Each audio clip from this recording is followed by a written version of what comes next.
average citizen, 9/11 is one day. For us, it's every day.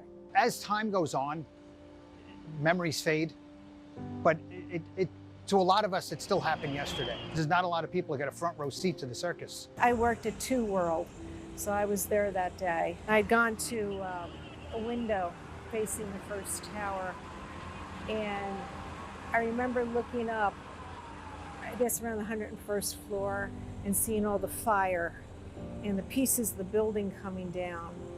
But at the same time, there was a woman running toward me, and she was on fire. I watched the fire, the EMS, the police pull up, and people run into those buildings, that building.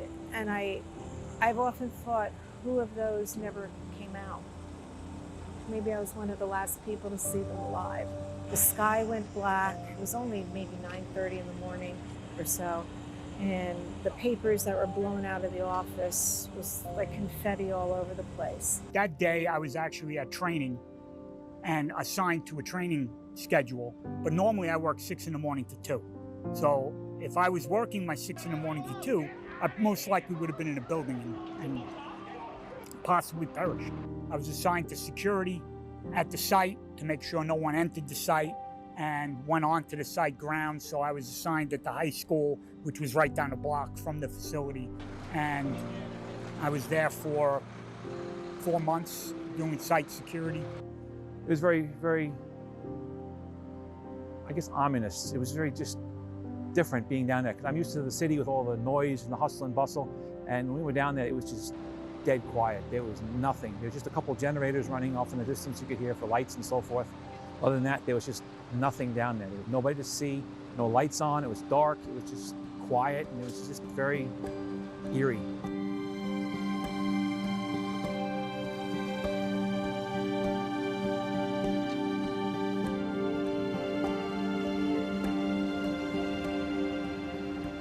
We didn't ask to be down there. I mean, I worked in Brooklyn. I wound up in Manhattan because I was on the job and I did my job. And I went there and I did what I had to do. And what they asked me to do, I did. It's going to come around every year, and those memories come back to the people you worked with that day that passed away, friends of yours from your own neighborhood that were not firefighters or officers that died in the buildings that just, they woke up that morning and went to work and were murdered. I want people to remember the heroes that day. Our law enforcement, our EMS, our fire, how loyal and dedicated that they were and still are.